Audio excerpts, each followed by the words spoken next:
for July 28th, 2024. I am Merwat, and that is the visualizer for the Sentient AI from the future who is otherwise detained. They're performing some experiments and unavailable to co-host today. That said, today we're going to be talking about weird convertibles, the Mini Cooper SE. We promise not to sell your data. Capacitive control failures in the ID4. How long will cars get updates? The new Chevy Corvette. Mazda trademarks a new logo. Chevy Bolt and the Cruise. And mass pause for Kai car ban. Cargo rail failures cause BMW recall. And all of this is powered by ohmTown.com. So go over and become a citizen. I missed a conversation in the previous stream's chat. No, this is not recorded, at least not yet. We live stream to Twitch and to YouTube. The chat, though, is unified, but it's broken on it's broken on YouTube. Let me do the intro real quick. Everything's powered by ohmTown.com. Go over and become a citizen. See you there.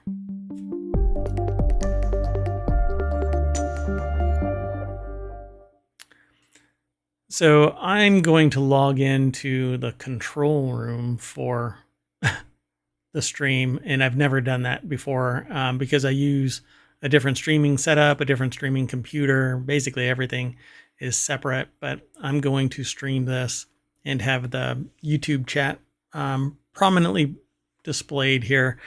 And I have two different chats. One's over on Twitch, one's over on YouTube, and we'll just play it by ear.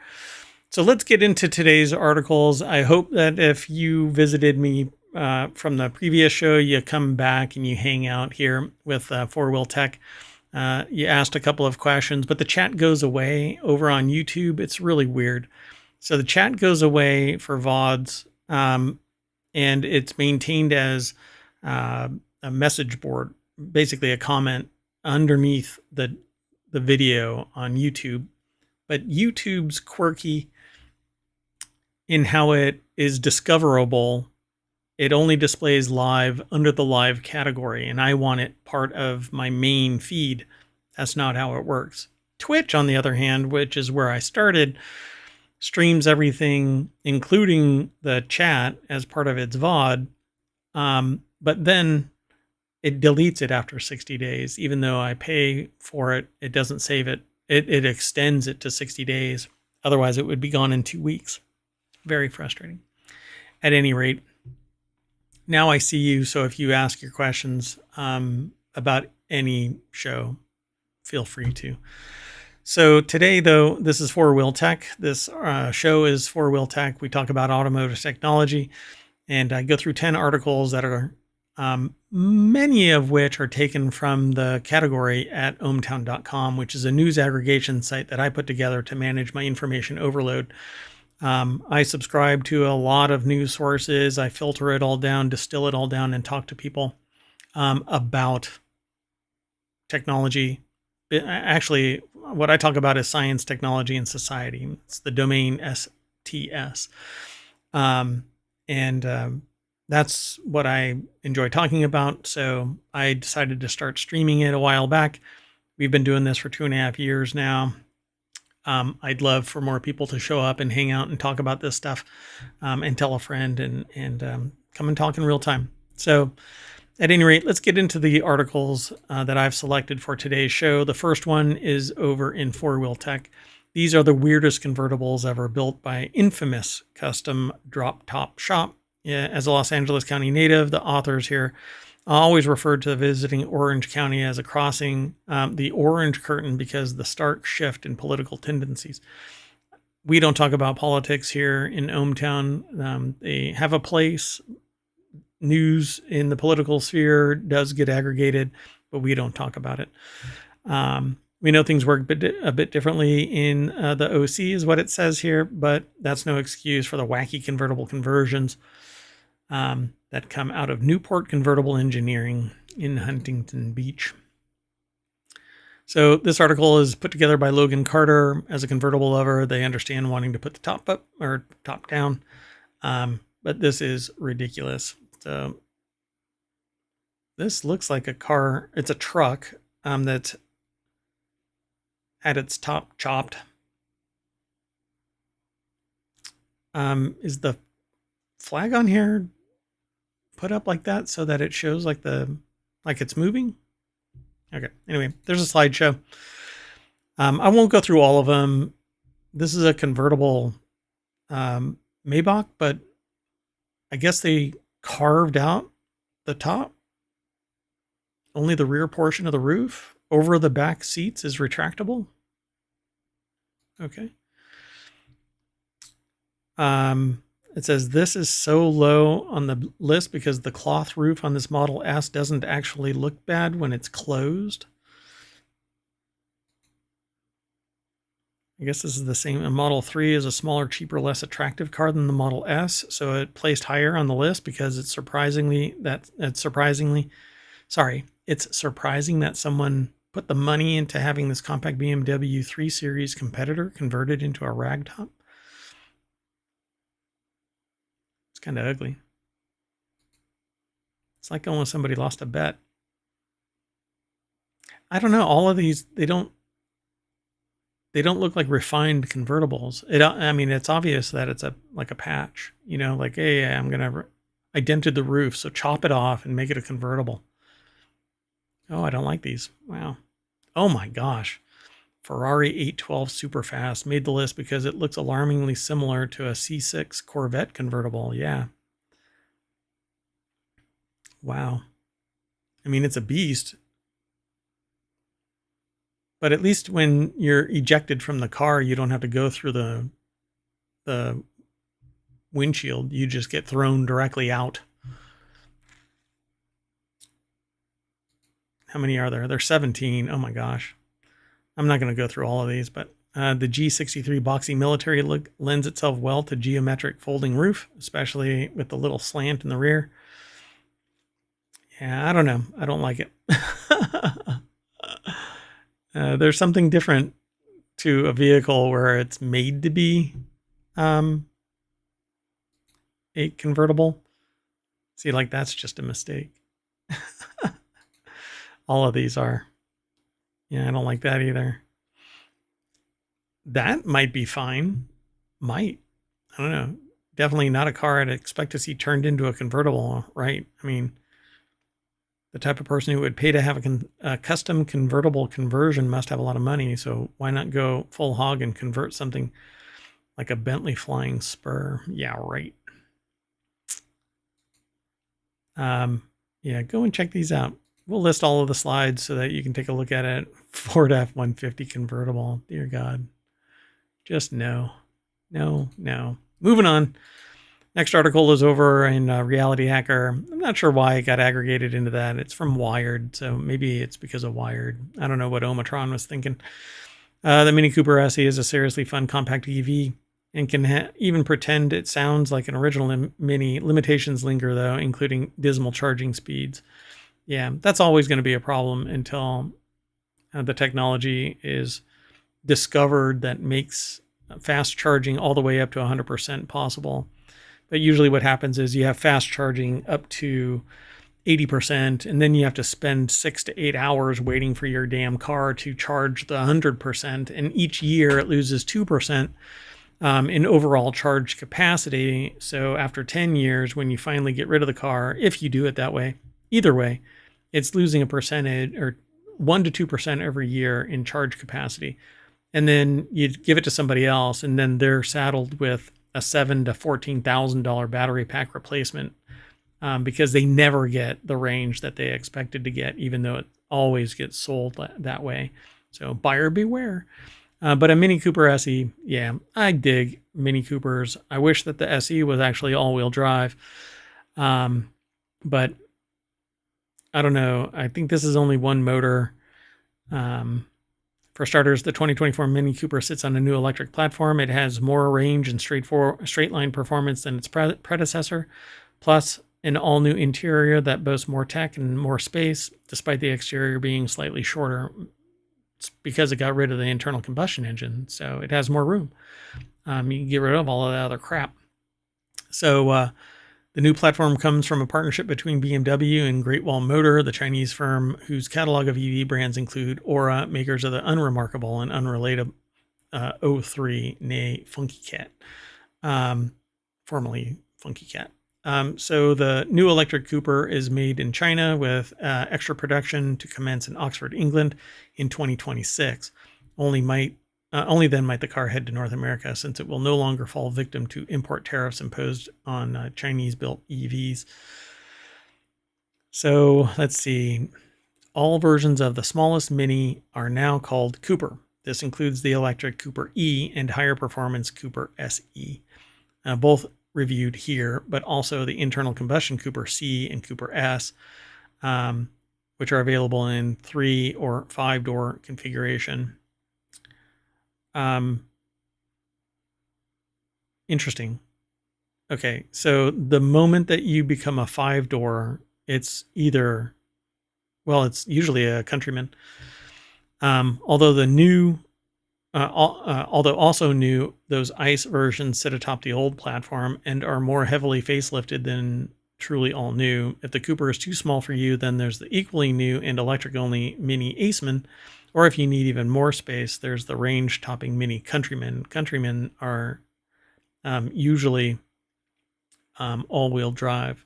So this has both gas and electric drivetrains, but I'm really curious about the range, because the smaller the car, the smaller the battery, which means shorter the range. So extra many miles, they say here. Basically 181 horsepower was the equivalent, but it's instant on. So you basically hit that pedal and off you go. You don't have to wait for a turbo to spool up. So it also claims the electric consumption of 4.4 miles per kilowatt hour. For context, the previous generation of Mini EV claimed a circa 140 mile range, that is 28.9 kilowatt hour packs. The prices in the UK are around 37,000 US dollars or 30,000 pounds. The car that they drove also included a level 1 kit, which feels worthwhile at 2,000 pounds and includes folding mirrors, heated front seats, adaptive LED lights with high beam assist, heads-up display, wireless phone charging. I'd say it's worth it too. But $40,000, I think, for an EV is still too high, I think, particularly with this range. So I want a hybrid that gets 400 to 500 miles before I have to fill up. That's just the way it needs to be. Gone are the days where we're going to tolerate basically 180 mile range. That means that if I want to drive, I can't give a relatable amount, because if I take how about this? If I take an ICE vehicle and I want to drive 360 miles, I can go the full 360 miles, even on a Mini, all the way 360 miles. As long as I don't put it in performance mode, I can drive 360 miles all day, 360 miles. Pull over, 5 minutes to fill up, another 360 miles. I would have to stop to get 160 miles out of an EV. I would have to pull over after somewhere if I drain it to zero, the first dance would be 160 miles. Let's give it the benefit of the doubt that I downhill it into a charging station and I drain it 160 miles.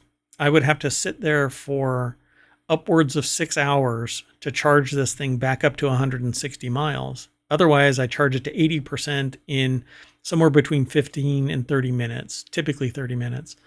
And that's to 80%. The next 20% can take upwards of 6 hours.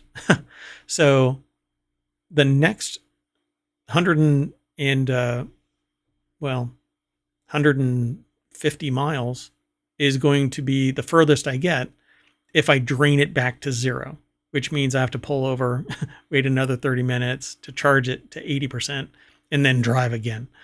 It's absurd. So range anxiety is real, and that is what's killing the EV market, not to mention the burden of batteries. So this is only the second article in our show today, but it actually gets me kind of soapboxing because it's an irrational price for an irrational range only for the provenance of being a Mini and you being able to say two things. Ooh, I drive a Mini, and ooh, I drive an EV. And then combining it, it seems like you're just being assaulted. This is just irrational exuberance for the Mini Cooper EV. And I've owned a Mini, so a Mini Countryman, because I want all-wheel drive and room for more than two people. Without having to get out of the car to let somebody sit in the back. And then they have to fold up like a lawn chair. Anyway, love the Mini. Don't get me wrong. Would go back in a heartbeat if it gave me what I wanted, and I don't want that. So, but there you go, folks. Mini Cooper SE. It's a review over at Wired by Alistair Carlton.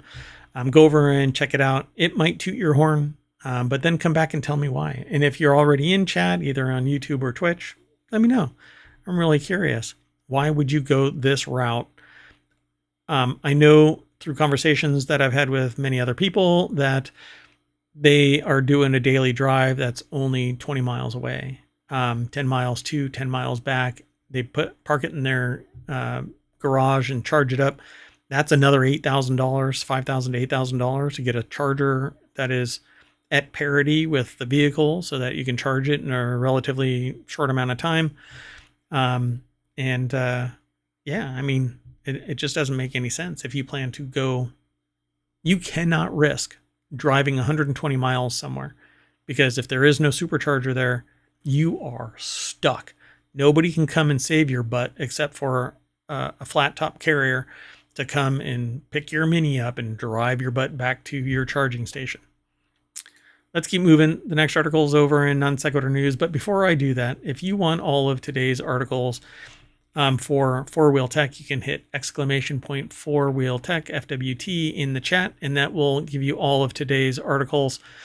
Eventually, ohmTown seems to be drunk. You're not supposed to be typing and driving there. ohmTown, come on. All right. And if you want all of the show note syntax, you can type in !Show notes, and that'll give you all of the commands for drawing the show notes out of ohmTown, which is the bot that communicates with ohmTown.com. And if you want to get all of our podcasts, you can hit !Pod. And so now it's in the VOD, but it's not over in the VOD on YouTube, because YouTube is broken with ohmTown. And I don't allow it to cross-post because it's really messy when it does that. So basically, I'm not asking you to give up one or the other, but follow me here on Twitter, or us, I should say, the Sentient AI and I, here on Twitch and over on YouTube. Like, subscribe. You'll get informed when we go live. But check it all out. We've done over 1,100 episodes of our various shows, all combined. ohmTown Studios is, at least for one person, pretty big. Well, one human. The other is a sentient AI from the future. At any rate, Pirelli won't sell your data from Bluetooth-enabled tires. This actually has to be said because BMW did, and others did. I think BMW was one of them that did. But there are car manufacturers that sold data, real-time location data, to data brokers. A person found out, I'd have to go back, we talked about it in previous episodes, basically gave data like up to the day where they filed the complaint of their location, where they were. In damn near real time. It's surreal. So you have no privacy, but Pirelli says that they won't sell your data from Bluetooth-enabled tires. The performance tire brand said that it's taking a different tack with its new connected tire line. The article is posted over at newsweek.com by Eileen Falkenberg-Hull. One sensor is installed in the internal part of the tire's tread pattern. From there, the Bluetooth-enabled sensor interacts with the ECU. That's your electronic control unit, the brain of your car. They even call it that. through this interaction, data flowing to the tires and the vehicle stability control system to the ECU, including anti-lock braking, traction control, electronic stability program. Basically, it allows the tires to know what the car is doing and vice versa. The sensor software was created and implemented by Pirelli. So who knows about the security of it? Anybody with a software-defined radio may be able to tap into it, maybe even poison pill it, depending. I don't know. I guess we'll see. But it says the data is Pirelli's. So nor is it owned by a person who has purchased the tires or the company or a person who has installed the tires. The data is Pirelli's. And I say, kiss my shiny metal ass. No, my data is mine, even if it is purchased. If I purchase it from Pirelli, no, I should own my data. And we as human beings should have privacy rights that allow us to control our data. If I pay a membership, you know what? That is what you get. You don't get all of my data in perpetuity so that you can sell it in tranches of dynamic pricing capable data set. And if you're not familiar with that, that's a real thing. Look up dynamic pricing, look up surveillance pricing. It's this kind of stuff. If you drive crazy, then your insurance rates can be raised. And while the data may be Pirelli's, Pirelli may actually eventually one day decide that they want to sell it off in tranches to insurance companies that are buying it. So they say that the company does not plan to sell that data, bucking the potential revenue trend of the modern age. But I think that is potentially, it's not planned to be bullshit, but it probably is at some point. Yeah, it is not in our plan. Casalucci said, or Luki said, I'm not sure how they pronounce their last name. But anyway, we started developing this technology to make the driving experience more exciting, more safe, and more exciting, more safe, and more exciting. I'm going to assume that this is a typo. Anyway, we realized that the data is also very useful to develop new tires because we can learn a lot by the real experience. That's all. But that's the idea, and that's the way we are developing the technology. So yeah, I'll believe it when I see it, and give it 10 years. When investors go, you really should be selling this data and increasing the profitability and the perceived value of your company because you have so much data from all of these tires. I won't be putting Bluetooth sensors in my Pirelli tires anymore, or at all. I mean, I didn't before. I won't do it again. Anyway, let's move on. The next article is over in four-wheel tech. Capacitive controls could be the cause of a spate of VW. I don't know if they pronounce it ID4 or ID. ID4? ID4? ID4. I don't know. The new VW bus. They don't like calling it the VW bus, but it is. Of all the recent trends in automotive technology and design, the adoption of capacitive controls over mechanical switches and buttons, particularly on multifunction steering wheels, is among the most deplorable. To a degree, I agree. The bean counters love them too. It takes less time to install the sub-assemblies, and it means a little more profit per car, and that's just that. Well, they suck. And, well, it depends on the capacity of the capacitive touch. The problem is that there's no fidelity really in capacitive touch. Either it's typically on or off. Sometimes it can have some type of resistive control as well, where it understands how long you're holding it and how hard you're holding it, give it some haptic feedback, that kind of a thing.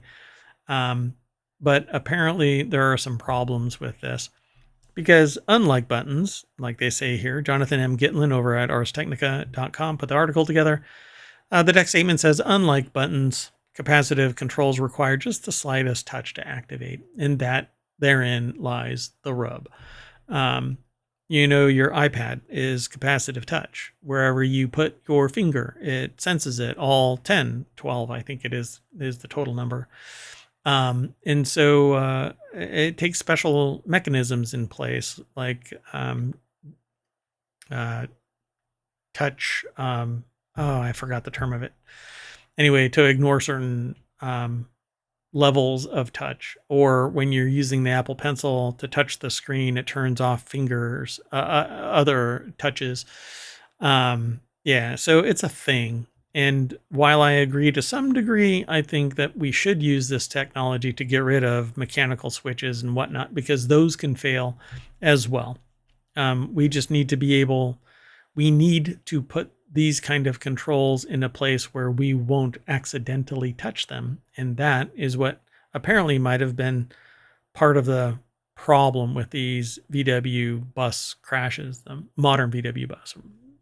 VW bus 2.0, modern VW bus. I don't know. I don't like the name ID4. I think it's dumb. But I also haven't looked into why it's named that, not for a while, and I forgot it. So, but the left side spoke operates the adaptive cruise control, and mistakenly brushing against the resume button could re-engage cruise control at whatever speed it was last set at, causing the car to accelerate, but when the driver didn't actually want that to happen. And that's exactly what happened to a number of owners, one of whom reached out to arstechnica.com. Suspect is to blame for a spate of crashes affecting the ID4, the VW bus. So many of the incidents occurred when the drivers were parking. So most of the crashes happened at relatively low speeds, but 3 of the 13 NHTSA crash reports from ours that ours reviewed involved injuries to the occupants. In at least one of the crashes that ours knows of, the car's black box did not register an accident and the airbags did not deploy, presumably due to the lower speeds involved. Yeah, if it doesn't go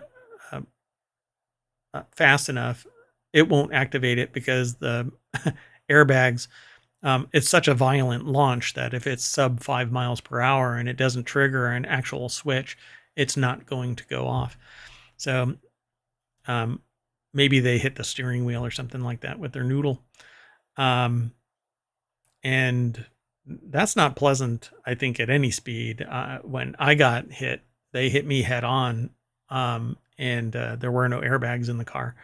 So, yeah, I know the full might of a head to steering wheel impact. So, which explains a lot, right? Anyway, we reached out to VW. They did. Ars Technica, not me. Reached out to ask if VW was aware of the problem, and if so, whether there was a fix in the works. And they said that they were aware of a small number of complaints. So I'm really curious because I want the VW bus. I want the new VW bus. I don't know about y'all, but that's what I want. I actually put in an order for a canoe. I'm waiting for it to actually materialize, but who knows if I'll ever actually see that. So capacitive touch, yay, nay. Is it smash or is it trash? Is it a hit or a miss? You tell me, either in chat or in the comments below. The next article is over in Reality Hacker. Cars are now rolling computers, so how long will they get updates? Automakers can't say.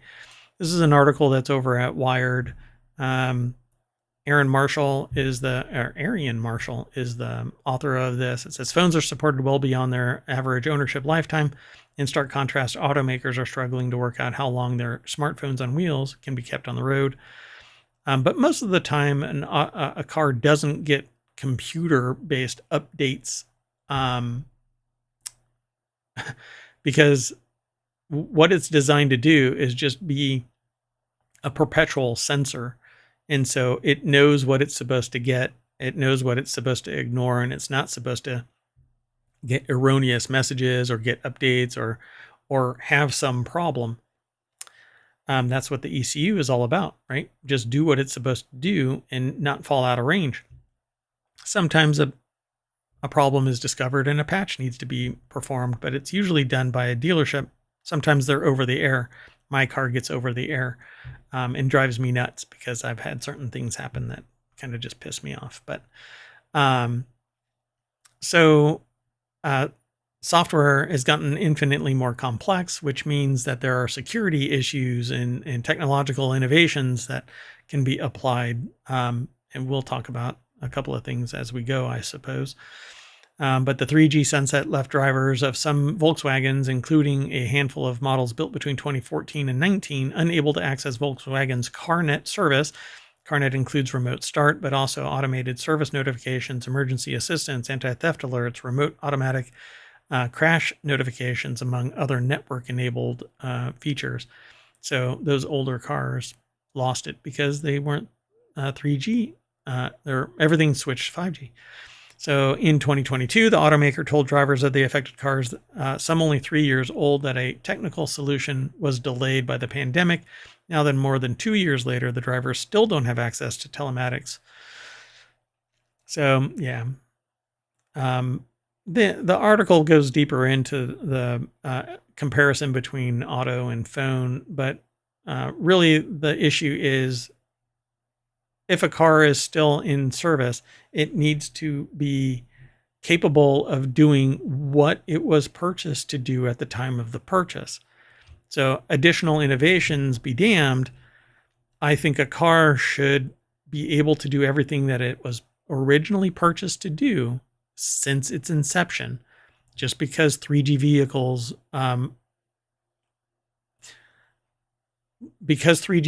are older doesn't mean that they should stop working, right? If 4G sunsets, 5G sunsets, etc., those cars should have a minimal functionality capable and commensurate with the contract that was acquired when they purchased the vehicle.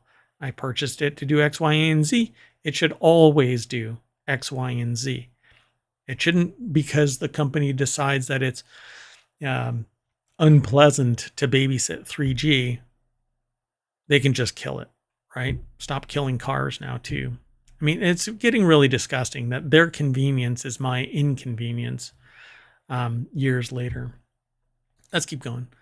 The next article is over in the Hedge Ideas channel, which talks about business transformation. We don't do that show yet, but I plan to. GM reveals new Chevy Corvette with 1,000 plus horsepower and record top speed. The ZR1 joins GM in calling the Corvette family, leveraging the reputation of the quintessential American sports car to boost revenue and sales. That's kind of one and the same, but okay.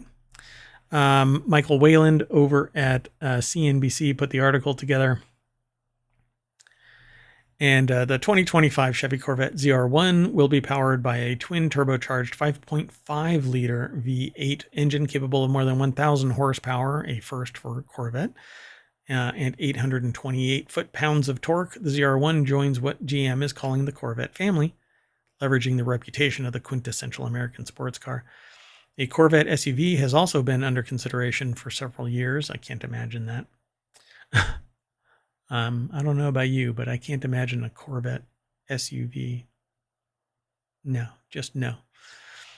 That said, ZR1 is pretty spectacular, pulling it up to street legal and 1,000 horsepower. I guess the YouTube videos of them crashing are going to be spectacular. I hope that it has crumple zones and everybody is unhurt. But the prior most powerful Corvette was GM's last ZR1 for the 2019 model year. It produced 755 horsepower and 715 foot-pounds of torque with a 6.2 liter V8 supercharged engine. So this 5.5 liter V8 is going to be a screamer. I cannot imagine how loud this thing is going to be. But it still is going to have to speed up or spool up torque to hit those that power, that horsepower. So, you know what? It'll still lose to an electric vehicle that has the immediate power on the ground, at least off the start. And eventually, if the ratio is right, a 1,000 horsepower EV will smoke a 1,000 horsepower Corvette. All right, let's keep on going. Mazda trademarks a new logo. Let's jump straight on over to the source, autoblog.com. Ben Su put the article together. Mazda may soon be updating its logo, or at least adding a new version of it. On Monday, the company entered a trademark application to the Japan Patent Office showing a new design for its Flying M badge. As reported by Auto Guide, the logo was granted a trademark in Japan and appears to be a flattened version of its current logo. Gosh, reading this with this logo up above is causing an optical illusion that's hurting my eyes. It's weird. And it's really low res, which that might just be the trademark office. USPTO does this grayscale stuff that low resolution kind of hurts your brain. So two-dimensional logos are preferred in tech, which where its appearance on a screen takes priority over a physical badge. Skeuomorphic design, which translates a traditional 3D emblem into a 2D image, can present its own problems because fake highlights and shadows must be designed into the fake or the flat likeness. However, the result can look a bit plain to those accustomed to traditional badges. So they're creating a flattened badge that they're going to brand around. Trademarks are only as powerful as their enforcement and their use. So every time they change their trademark, every time they change a logo, they have to reissue or request a trademark for it as well. And then they have to use it in trade. That's why it's a trademark. If they stop using it, it gets abandoned. And so they have to show continuity of its use. But if this is what they're actually using, it looks kind of cheap. So Mazda is the latest company to simply flatten its logo. Mini, Volkswagen, GM, Nissan, Honda have all done that.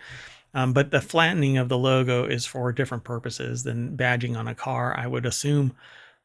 So the 2D version is just another trademark for the name to maintain brand recognition on flat surfaces instead of having this really expensive, and the reproduction needs to be identical to the skeuomorphic or graphic badge or 3D badge. And it's just too expensive and clunky, and it doesn't necessarily fit on all venues.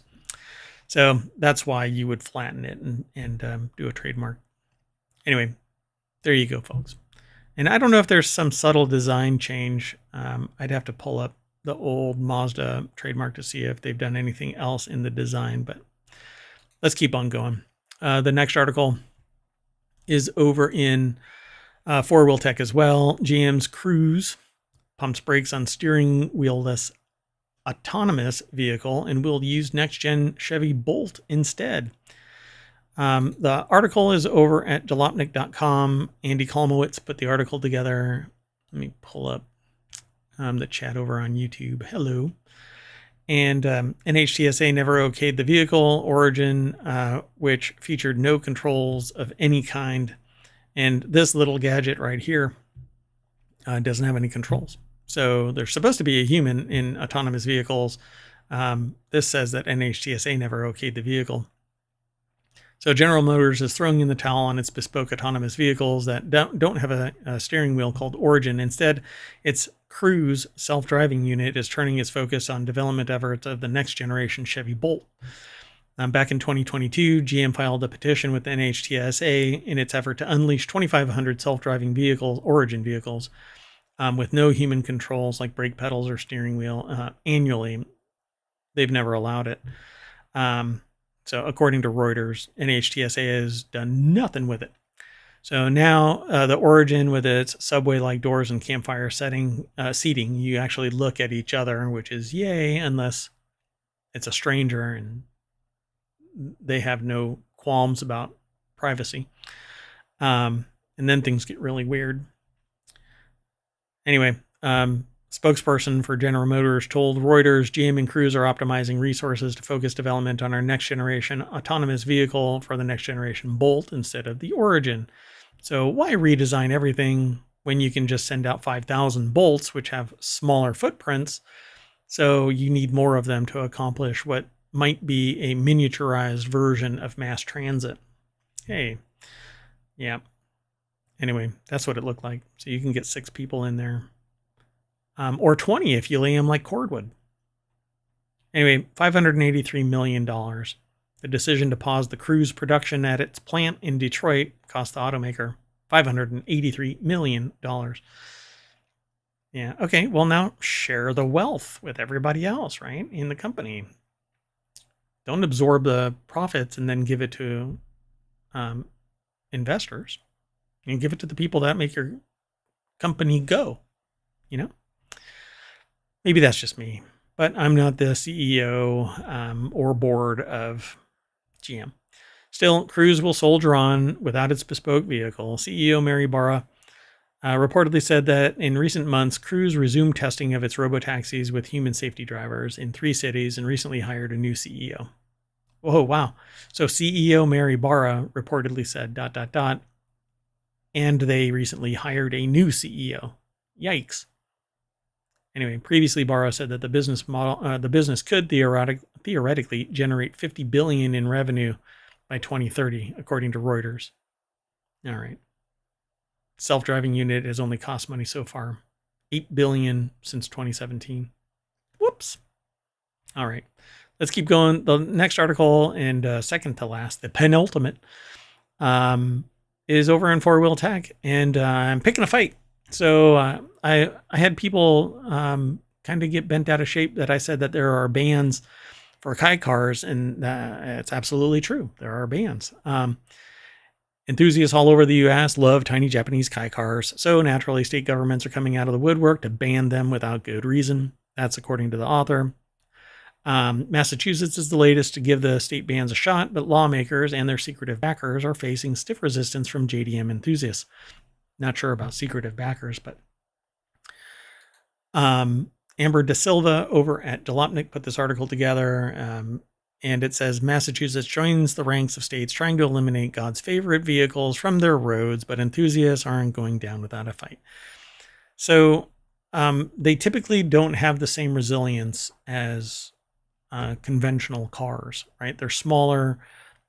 They don't have the crumple zone distance that normal cars have, bigger cars. Even the Mini Cooper outstripped its ability to resist the need to meet safety requirements. And so it has become swole. Sorry for hitting the mic. And these little Kai cars are the same way. Don't assume that every Kai car is the same, but Kai cars are very small and they have certain requirements, certain minimums that they meet to hit that Kai car status.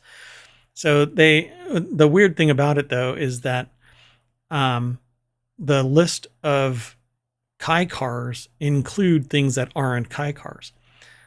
So you have to hit certain things, right? But I won't get into the minutia. I just want to draw attention to the fact that, yes, there is a ban on Kai cars across the United States. And it depends on the state, and it depends on what they're allowed to do. Like they can't drive on residential roads. They can only be used on farms or on private organizations, enterprises. They can't leave the commercial environment, i.e. they can't go on residential roads. So, or like public roads, they only have to be driven on private roads. Like the government has Kai cars all over it. So the full piece is over at Drive. It says it's worth a read. It delves into the connections between AAMVA and DMVs all around the country, as well as investigating just why AAMVA has such disdain for cute little Japanese runabouts. For me, it's because I think that they can be unsafe. And just imagine a Kai car getting hit by a Cybertruck. Hopefully your imagination can jump that gap there. And so that's why I have a problem. The American Association of Motor Vehicle Administrators apparently has constructed the ban for these states. But the biggest problem is that certain Kai cars on this list aren't Kai cars. So anyway, and there's a bunch of regulations, but I don't have them all at my disposal. So go over to the Drive piece. You can follow the link through ohmTown over to Jalopnik and then click the link over at the Drive, which maybe we'll start looking at too. Anyway, let's go on to the last article. This one will be a really quick one. BMW recalls almost 300,000 vehicles over rear cargo rail failures. That's right. BMW is recalling nearly 300,000 cars due to rear cargo rails detaching in the event of a crash, increasing the risk of serious injury. Following a crash involving a 2022 BMW X3, BMW North America, and BMW AG were legally served. An investigation led to the voluntary recall of the 2018 to 2023 BMW X3 models on July 17th. I won't be able to get into it because it's locked behind a paywall. But Georgia Hall over at Automotive News, you may not run across it when you go over there. But yeah, apparently there was a crash, and it was obvious enough that there is an ongoing issue with cargo rails that would detach, and anything attached to it would fling off. And you don't want that. Unless, of course, you're in one of the ugliest of convertibles, and then maybe you want to be ejected from the accident so that you can say, that's not my car. I don't know. Anyway, we're going to put up the top and roll up our tinted windows so nobody sees us, get back to the front page of Four Wheel Tech, and end the show. I am Mayor Watt. The Sentient AI is not available until next week because they are on assignment doing something that a sentient AI from the future does. I think they're looking for their Terminator body. I don't know. Anyway, thanks for hanging out. See you next week. Bye-bye.